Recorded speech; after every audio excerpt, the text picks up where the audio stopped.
यह जो दिव्य अवसर आया है, यह अवसर राम मंदिर के साथ साथ राष्ट्र मंदिर और विश्व मंदिर का अवसर है।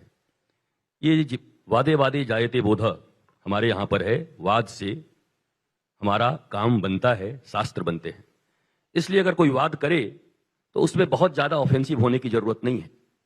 लेकिन अगर कोई विवाद करे इस मौके पर, तो हमारे स्वामी जी ने अभी अभी कहा कि चाहे काशी का विद्वत परिषद हो या स्वतंत्र ज्योतिषों ने और जिन शास्त्री जी ने इसका मुहूर्त निकाला है, तो जिन्होंने मुहूर्त निकाला है वो कदापि अर्ध निर्मित या ऐसे जगह पर जहां प्राण प्रतिष्ठा नहीं हो सकती, वो कभी भी उसका मुहूर्त नहीं निकालेंगे। तो यह शास्त्रार्थ का विषय है और शास्त्रार्थ मुझे नहीं लगता कि इस प्रकार टीवी पर हो सकता है, जबकि हम सब एक ही पक्ष के लोग हैं। जिनको बहुत ज्यादा जरूरत है शास्त्रार्थ करने की, प्रधानमंत्री स्वयं काशी से आते हैं, काशी लोकसभा क्षेत्र के सम्मानित सांसद हैं और काशी विद्वानों की नगरी है, आमंत्रित हैं वो लोग, और आकर के काशी में शास्त्रार्थ करके और पता कर लें और हिंदुओं में भ्रम न फैला करके यह जो राष्ट्रीय धर्म फैल रहा है उसका खुशबू बिखेरें, तो पूरा हिंदुस्तान और पूरा भारत एक हो सकता है। ये समय है। यहां कोई भ्रम नहीं है, यहां धर्म है और धर्म का प्रचार हो रहा है। एक बात और, सामने जितने भी लोग बैठे हैं या जो भी लोग सुन रहे होंगे, आप सबसे पूछिए, सबके हृदय में सबसे बड़ी बात, अभी भी मुख्यमंत्री जी ने कहा कि असंभव लगता था, कभी कभी सोचते थे कि कैसे बनेगा, पर आज वो दिन आ गया। क्या अगर पक्ष की सरकारें नहीं होती, क्या प्रधानमंत्री नरेंद्र मोदी भारत के लाल के रूप में न होते और यहां पर हमारी योगी जी न होते और वो आरएसएस हो, विश्व हिंदू परिषद हो, बजरंग दल हो, और सबसे बड़ी बात उनके लिए मैं कहता हूं, जिनको लोग डाइनिंग टेबल पे बैठ करके और ड्राइंग रूम में बैठ करके हम लोगों ने जो सरस्वती पूजा रखते थे, जो दुर्गा पूजा रखते थे, जो राम जी की यात्रा निकालते थे, हनुमान जी की यात्रा निकालते थे, उनको हम कहते थे आवारा और चंदाखोर। आज उन्हीं आवारा और चंदाखोरों के कारण भारत ने यह दिन देखा है कि इसके बाबर के द्वारा तोड़े गए मंदिर का पुनर्स्थापना करके भारत में राम मंदिर का निर्माण हुआ है। तो उनको भी धन्यवाद दिया जाए। ये विवाद छोड़ दीजिए, संवाद का समय है, आह्लाद मनाते हैं, आनंद मनाते हैं।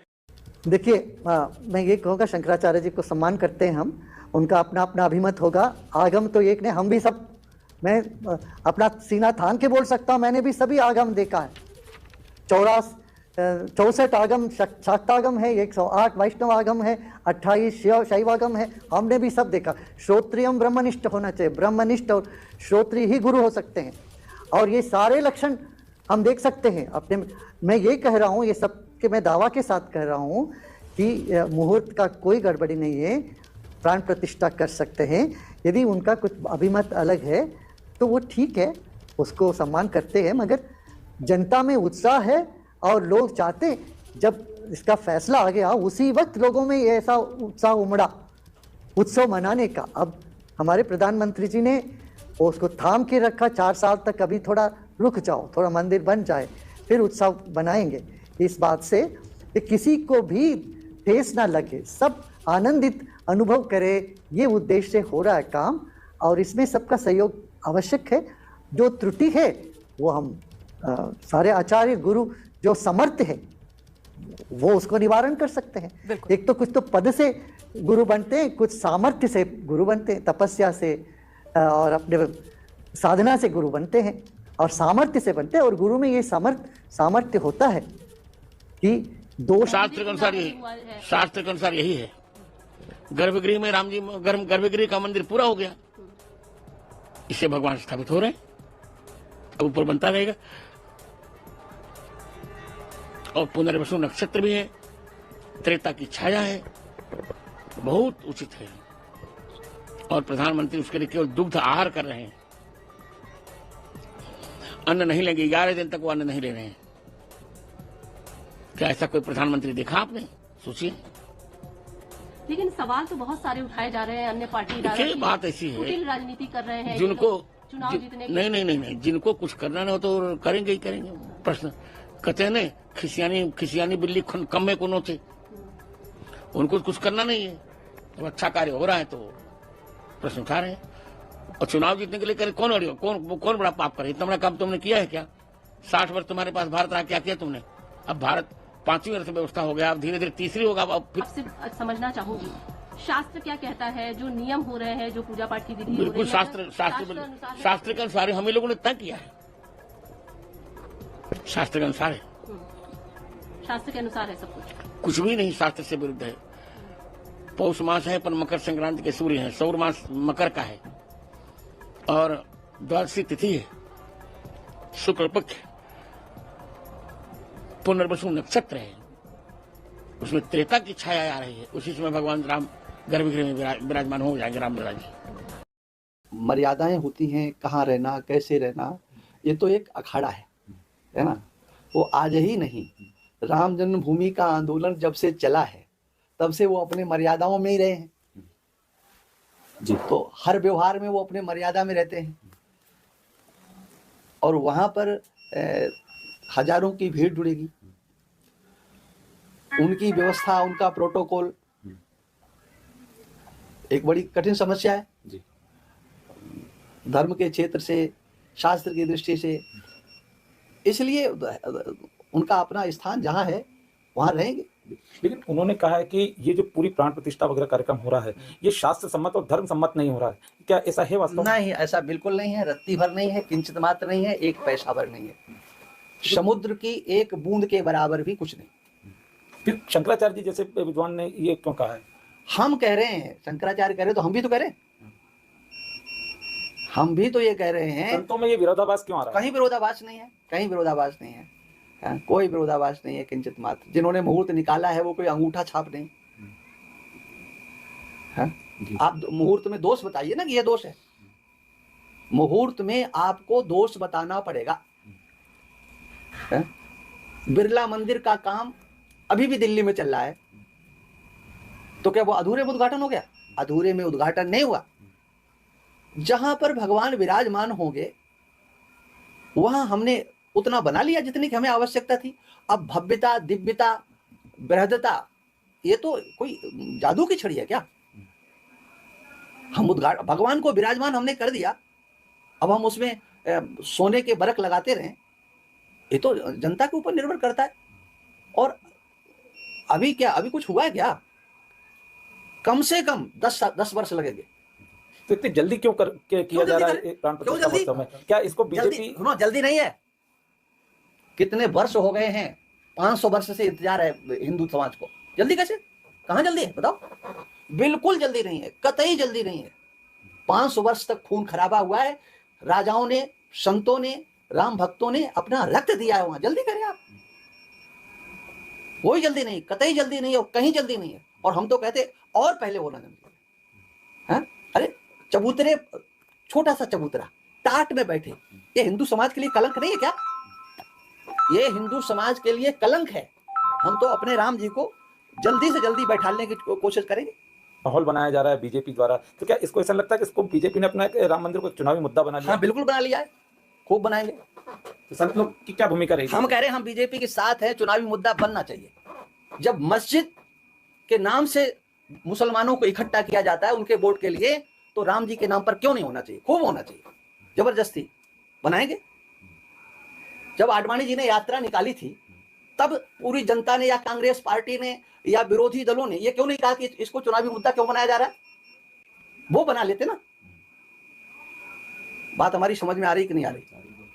तो अच्छा नहीं, सुनो, पहले हो जाने दो, हमारा उत्तर होने दो। हम जानते हैं तुम नहीं दिखाओगे जो हम कह रहे हैं। जिस समय घोषणा पत्र में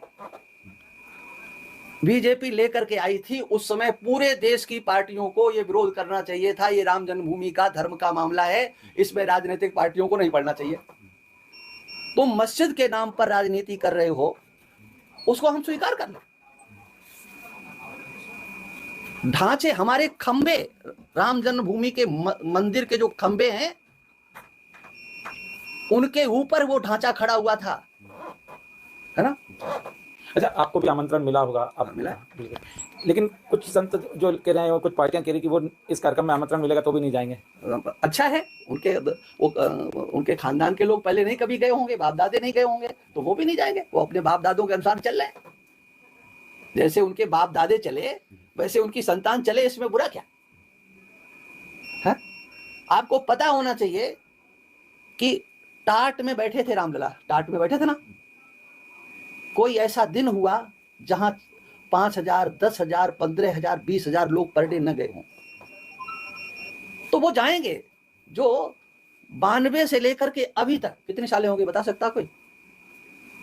30 साल ठीक है, 30 साल से जो समाज उस तंबू में राम जी का दर्शन कर रहा है वो जाएगा। अब तो उसकी संख्या बढ़ गई, उसके बेटे जाएंगे, बेटे के बेटे जाएंगे, 30 साल में तो तीसरी पीढ़ी चलने लायक हो जाती है, कोई बुराई की बात नहीं। शंकराचार्य जी श्री शारदा पीठ द्वारिका के जगत गुरु स्वामी सदानंद सरस्वती जी महाराज आपका अनेक अनेक धन्यवाद और स्वागत जी।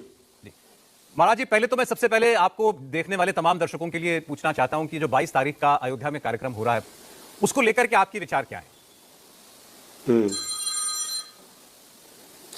नहीं, इसमें विचार की बात क्या है कि ये तो बहुप्रतीक्षित कार्यक्रम पूरा हो रहा है 22 तारीख को, और लगभग 400-500 वर्ष से जो हमारी जनभावना थी, पूरा देश और भारतवासी चाहते थे कि समस्या का समाधान आना चाहिए, वह समाधान का समय आज आया है।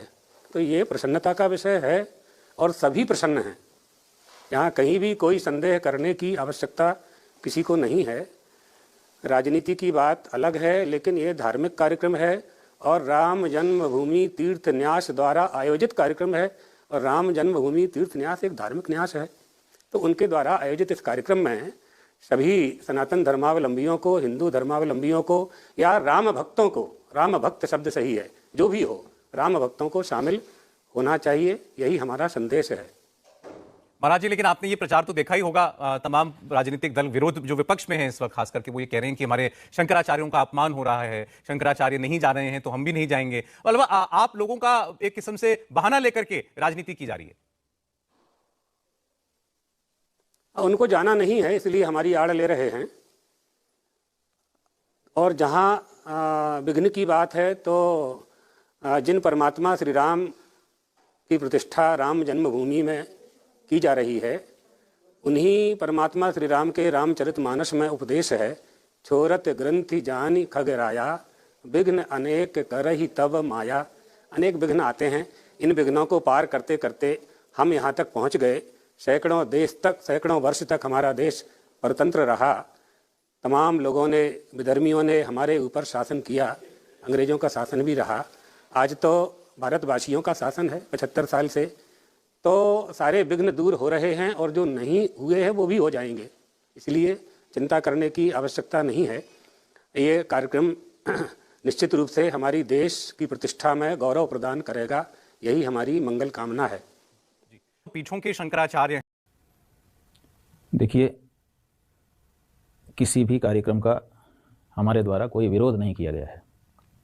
हमने तो ये कहा है कि ये समय सही नहीं है और जो कार्य किया जाना है वो नहीं हो सकता, क्योंकि मंदिर अभी अधूरा है। मंदिर पूरा बन जाने के बाद प्रतिष्ठा होना प्रशस्त होता है। ये धर्मशास्त्र की बातें हैं और हम जिस जगह पर बैठे हैं वहाँ हमारा ये दायित्व बनता है कि अगर धर्म के मामले में कहीं कोई कमी हो रही हो तो हम उसको रेखांकित करें। तो हम रेखांकित कर रहे हैं, विरोध किस बात का? आप कह रहे हैं आप रेखांकित कर रहे हैं, लेकिन जिस तरीके से मंदिर पूरा अधूरा, इसको लेकर एक विवाद खड़ा हो गया है। शुभ घड़ी है, मुहूर्त शुभ है या नहीं, इसको लेकर सवाल पूछे जा रहे हैं। और ऐसे शुभ पावन अवसर पर जब हर किसी के मन में यह है कि अगर हमें न्योता मिल जाता तो हम तो फौरन चले जाते अयोध्या नगरी, श्री राम के धाम, और वो शंकराचार्य जिनको न्योता मिला है वो वहां जा नहीं रहे, इसे किस रूप में देखा समझा जाए? कहीं निमंत्रित होने पर चले जाना अलग बात है, और वहाँ उपस्थित रहकर अपनी आंखों के सामने अशास्त्रीय विधि होता देखना अलग बात है। हम लोग जवाबदेह होते हैं अपने हिंदू समाज के प्रति। अगर हमारे सामने कोई अविधि हो रही है, शास्त्र विधि की उपेक्षा हो रही है, तो जनता हमसे पूछती है कि आपके रहते हो गया, आप कैसे चुप रह सकते हैं, आपने क्यों नहीं बात उठाई? तो हमारा काम हमको करना पड़ता है। तो हमने देखा कि ये सब हो रहा है तो हमको बोलना पड़ा। तो वो जो आपको अशास्त्रीय विधि लग रही है, जरा उसके बारे में विस्तार से दर्शकों को बताइए कि क्या गलत हो रहा है जो शास्त्र अनुसार नहीं हो रहा। देखिए, पहली बात तो यह है कि मंदिर में प्रतिष्ठा हो रही है तो मंदिर पूरा बना हुआ होना चाहिए। मंदिर में प्रतिष्ठा हो रही है, चबूतरे पर अगर प्रतिष्ठा हो रही होती तो चबूतरा पूरा बना हुआ होना चाहिए था। अभी चबूतरा बना ही नहीं, उस पर आप नहीं कर सकते। आप कुर्सी पर बैठे हैं, आधी कुर्सी बनी हो, आपको हम बैठा सकेंगे या आप बैठ सकेंगे? तो जिसमें हमको बैठना है वो चीज़ एक तो पूर्ण निर्मित होनी चाहिए।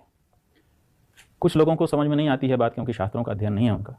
वो कहते हैं कि गर्भगृह तो बन गया है, बाकी भले नहीं बना। मैं इसी पर आने वाली थी कि मैं भी धर्म की ज्ञानी नहीं हूँ, लेकिन अभी अभी जैसे आपने चबूतरे का उदाहरण दिया, तो इसी रूप में ये कहा जा रहा है कि जो गर्भगृह है वो तो बन चुका है और वहां पर प्राण प्रतिष्ठा हो रही है। ठीक है ना, तो वही हम कह रहे हैं कि कुछ लोगों को जिनको शास्त्र की समझ नहीं है वो ये भी कह सकते हैं कि वहाँ बैठने लायक जगह तो बनी गई है, लेकिन कोई भी जो विशेष व्यक्ति जब बैठता है, और जब कोई सामान्य व्यक्ति तो कहीं भी झाड़ पोंछ करके बैठ जाता है, लेकिन विशेष व्यक्ति तो जब उसका आसन पूरी तरह से निर्मित हो गया हो और उसमें जो भी प्रतिष्ठाएं करनी है वो कर दी गई हों, विन्यास कर दिए गए हों, तभी वो विराजमान होता है। तो ऐसी स्थिति में भगवान श्री राम को विराजमान होना है। मंदिर अभी बना नहीं है और अधिकतर लोग समझते नहीं हैं, वो जानते हैं कि मूर्ति में प्राण प्रतिष्ठा होनी है। नहीं, ये धर्मशास्त्र नहीं है, मंदिर में प्राण प्रतिष्ठा होनी है। तो जो मंदिर होता है वो भगवान का शरीर होता है, और जो उसके अंदर मूर्ति होती है वो तो आत्मा होती है, प्राण होता है। तो मंदिर में प्रतिष्ठा होनी है, मंदिर ही भगवान का शरीर है। अब मंदिर अभी बना ही नहीं, पूरा शरीर निर्मित ही नहीं हुआ, और आप उसमें अगर प्राण डाल देंगे और उसका व्यवहार भी करने लग जाएंगे तो ये कैसे होगा? गर्भ में बालक आता है तो गर्भगृह क्या है? गर्भाशय। हमारी माता का जो गर्भाशय है वो गर्भगृह है। तो गर्भ में गया, लेकिन वो पब्लिक के लिए नहीं हो सकता। अभी गर्भ में बालक आ गया, लेकिन जब तक उसके अंग प्रत्यंग पूरे तैयार नहीं हो जाएंगे तब तक वो संसार में नहीं आ सकता है। तो ऐसे ही गर्भगृह तैयार हो गया, माने गर्भाशय तैयार हो गया, लेकिन पूरा शरीर कहाँ है? और पूरा शरीर बनने में अभी देरी है। तो वो देरी कोई देरी नहीं है, क्योंकि निर्माण निरंतर चल रहा है और बड़ी तेजी से चल रहा है। तो आज नहीं तो कल हम उस लक्ष्य को प्राप्त कर ही लेंगे, और फिर उसमें हम धूमधाम से प्रतिष्ठा करें, किसको एतराज हो सकता है?